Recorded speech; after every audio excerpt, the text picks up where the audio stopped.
Oi gente, meu nome é Júlia e nesse vídeo nós vamos falar sobre uma bactéria que representa um desafio muito grande tanto na saúde animal quanto na saúde humana, a Brucella abortus, que é a principal agente da brucelose bovina.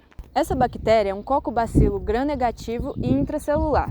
Em palavras mais simples, significa que essa bactéria consegue viver, se estabelecer e se multiplicar dentro das células do hospedeiro, principalmente nas células de defesa. Essa estratégia permite que essa bactéria engane o sistema imunológico do hospedeiro, gerando uma infecção crônica e de difícil erradicação. A Brucella abortus é conhecida principalmente por causar abortos no terço final da gestação, como diz o próprio nome, infertilidade, retenção de placenta e também é conhecida por reduzir a produção de leite. Mas o problema não fica apenas no gado. Como eu disse no começo do vídeo, também é um problema para a saúde humana, porque essa bactéria pode infectar as pessoas. E essa transmissão para as pessoas se dá principalmente pelo contato direto com os animais doentes e suas secreções, pelo contato com os fetos abortados ou pela ingestão de leite cru e derivados não pasteurizados. Apenas para contextualização, em humanos essa doença é conhecida como febre ondulante, porque é caracterizada por uma febre intermitente, fadiga, dores articulares e, se não for tratada adequadamente, pode se tornar uma infecção crônica. No Brasil, a brucelose bovina é considerada de grande importância sanitária e é por esse motivo que existe um Plano Nacional de Controle e Erradicação da Doença que exige a vacinação obrigatória em bezerras e testes periódicos para a identificação de animais positivos. Essas medidas são fundamentais para a proteção tanto da saúde animal quanto da saúde humana. Ao longo desse vídeo, nós vamos falar mais sobre a Brucella abortus, desde a coleta do material até o seu diagnóstico, além de, claro, falar sobre a prevenção. Um dos passos mais importantes é a coleta de material, e o material vai depender do teste a ser feito. Os testes são os testes oficiais propostos pelo governo e eles são divididos em testes de triagem e testes confirmatórios. Dentre esses testes, os testes sorológicos costumam utilizar sangue, tanto colhido na veia coccígea ou na veia jugular, colocados em tubos estéreis e armazenados de 2 a 8 graus Celsius. Dentre os 5 testes oficiais propostos pelo governo e pelo PNCBT, só o teste de antígeno acidificado tamponado, o teste 2-mercaptoetanol, o teste de fixação de complemento e o teste de polarização fluorescente precisam ser coletadas em um certo período de tempo. Se a fêmea tiver sido vacinada com RB19, é necessário que a coleta seja feita só aos 24 meses de idade. Se a fêmea tiver sido vacinada com RB51, a coleta pode ser feita a partir dos 8 meses. E caso seja macho, a coleta pode ser feita a partir dos 8 meses. O outro teste oficial proposto pelo PCNBT é o teste de anel de leite. Esse teste é feito para contabilizar em rebanho. Só que a partir do momento em que algum dos animais testa positivo, é necessário que seja feita a coleta e a testagem em todos os animais individualmente. Como é feito para monitorar o rebanho, a amostra do leite deve ser colhida a partir dos tanques de refrigeramento ou dos tarros. Essa amostra deve ser guardada refrigerada, mas nunca congelada, para que não ocorra morte dos anticorpos e que o teste possa ser feito sem interferências. Para as carcaças, o material deve ser coletado na hora do abate, dando preferência para órgãos como linfonodo supramamário, mandibular, parotídeos, pré-escapulares e retrofaríngeos. Já nos casos de aborto, o material coletado pode ser tanto placenta quanto exudato vaginal, baço, fígado e também linfonodos. Também temos os testes de PCR, qPCR, que é feito em tempo real, e o PCR-AMO, que serve para identificar as espécies de brucela. Para esses testes, a gente consegue fazer coletas de materiais mais variados, como suaves uretrais, vaginais, de cérvix, secreções de mucosas, como oculares e orais, e também líquidos placentários. É importante que essas amostras sejam coletadas em ambiente estéril e refrigeradas e também mandadas ao laboratório a menos 70 graus. Ressaltamos que a brucelose é uma zoonose, então todo cuidado é pouco. É sempre necessário a utilização de EPIs, como luva, jaleco, óculos e máscaras. Além disso, também precisamos lembrar que, para mexer com a brucelose, sua cultura e seu isolamento, é necessário que isso seja feito em laboratório de biossegurança nível 3. Oi gente, meu nome é Tamires Cássia e eu vou falar para vocês como que é feito o envio das amostras ao laboratório. Bom, como foi dito anteriormente, a brucelose bovina tem como principal bactéria a Brucella abortus. Ela tem um impacto gigantesco tanto na produção, na agropecuária, tanto na saúde humana e na saúde animal.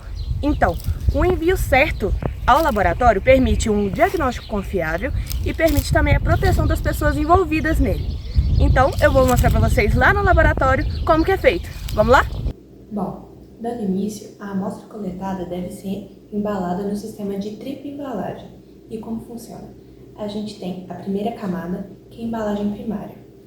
Essa primeira camada é o frasco da coleta envolvido por um papel absorvente. Pode ser gaze ou pode ser um papel mesmo. Esse papel serve principalmente para reter líquidos ou qualquer tipo de vazamento primário. A segunda camada é a embalagem secundária. O que ela é? Ela é um frasco rígido ou um plástico hermético que serve também para conter vazamentos da amostra. Por último, a terceira camada e a embalagem terciária é uma caixa rígida que serve principalmente para transporte. Lembrando que essa caixa ela deve ser devidamente documentada com o nome do remetente e do destinatário e deve ser documentado também a forma de refrigeração e onde será refrigerado. O transporte deve manter a temperatura entre 2 e 8 graus Celsius. Isso pode ser feito através de gelo reciclável, só que esse gelo não pode ter contato direto com as amostras. Junto da amostra, é indispensável o envio também da documentação adequada. Trouxe uma colinha aqui do que deve ser feito.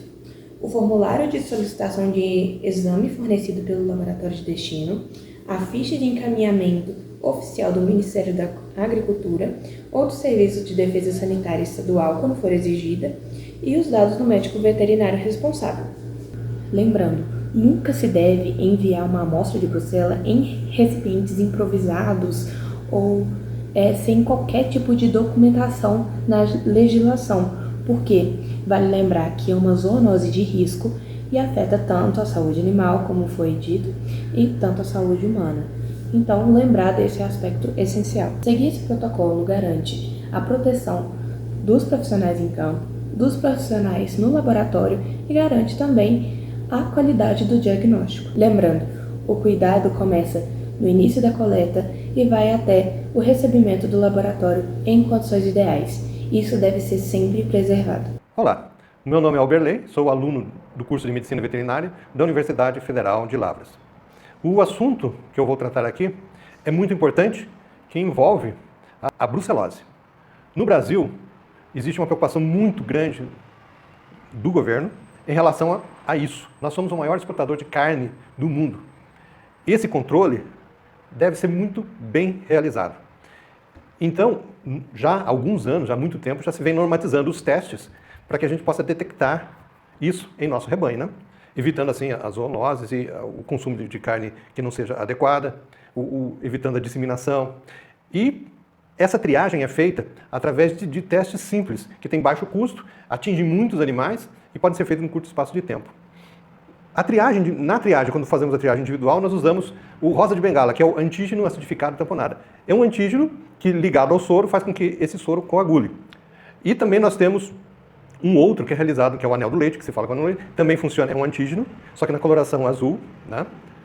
E ele tinge e forma um anel no leite. Esse, do leite, nós utilizamos mais para detectar a brucelose no rebanho. E o outro é feito de uma forma mais individual. São testes de triagem, são certos testes que podem ser feitos em laboratórios, mas sempre de uma maneira mais rápida, por médicos veterinários que estejam preparados para isso, técnicos do governo, que são médicos veterinários também, né? Ou por laboratórios especializados, né?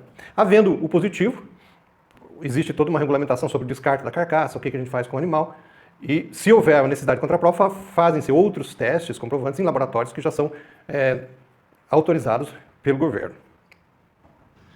Apresentamos aqui o resultado do teste do anel do leite. É um reagente que é comprado em laboratórios especializados, quando se pinga o leite, forma esse anel azulado. No teste em que utilizamos o antígeno acidificado tamponado, ATT, utilizamos materiais bem comuns de laboratório. A piteira, as ponteiras plásticas, né? Uma tábua de vidro, onde nós vamos fazer as reações, né? E uma câmera de iluminação para que possamos ver melhor o que está acontecendo. O que esperamos ver é a aglutinação do soro nos casos positivos e a não aglutinação nos negativos. Para isso, utilizamos duas amostras de controle. Uma amostra para o controle positivo, que deverá aglutinar, e uma amostra de controle negativo, que não deverá aglutinar. Depositamos em cada local uma amostra do soro, sempre lembrando de trocar as ponteiras, né? Depois, com cuidado, colocamos uma gotinha de reagente em cada amostra. Realizamos então a homogeneização em círculo, sempre lembrando de trocar o bastão entre cada uma delas. Depois, elevamos a placa de vidro e ficamos girando ela por aproximadamente 30 rotações por segundo por 4 minutos. Após homogeneizar, chegamos perto da luz e vamos fazer a comparação com o controle para verificar o que deu positivo ou negativo. Nessa última imagem, temos a oportunidade de ver o controle. Vemos que o negativo é onde está sendo apontado e o positivo forma um anel em volta da gota. Então, o resultado que é da aglutinação, né?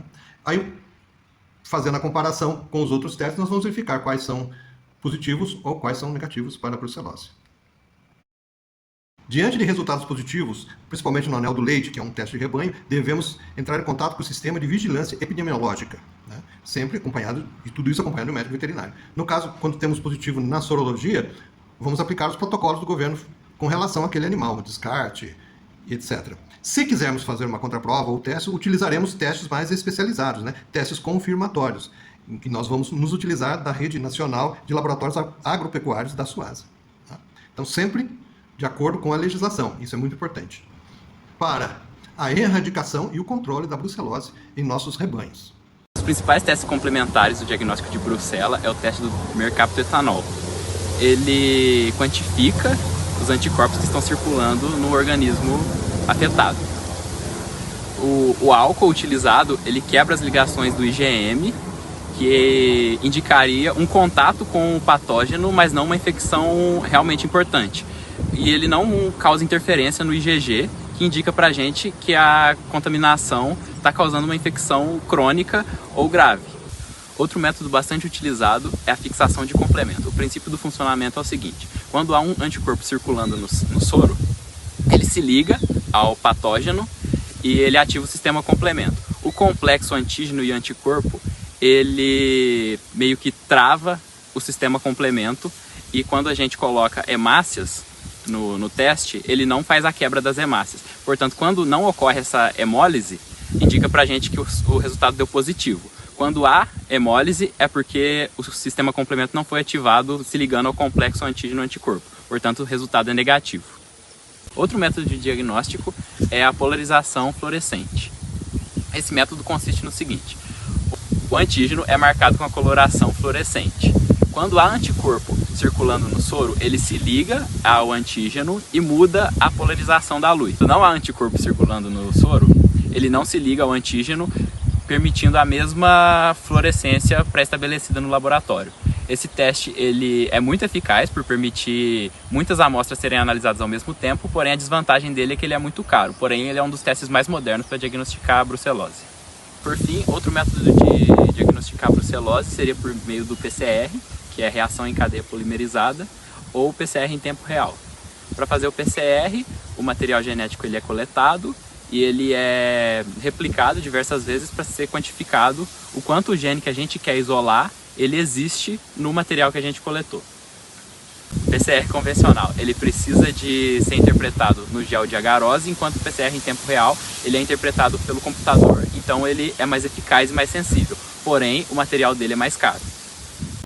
Olá pessoal, meu nome é Alice e eu vou falar sobre a estratégia de prevenção da brucelose.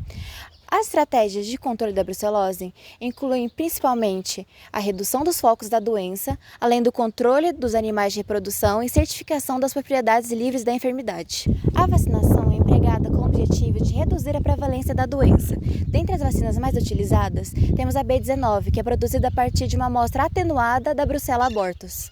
A vacina B19 deve ser empregada em fêmeas somente até 8 meses de idade. Não se recomenda a vacinação de machos nem de fêmeas prenhas, devido à virulência residual que a cepa conserva. Apesar de gerar anticorpos persistentes, podendo ocasionar resultados falsos positivos na sorologia, a vacina B19 ainda reduz significativamente os sinais clínicos dos animais infectados com a brucela, além de diminuir também a quantidade de agentes patogênicos liberados no ambiente por esses mesmos animais. O controle efetivo da brucelose exige estratégias combinadas com a participação ativa dos produtores. Além disso, é fundamental a educação e capacitação dos profissionais, além de garantia de recursos e assistência veterinária adequada.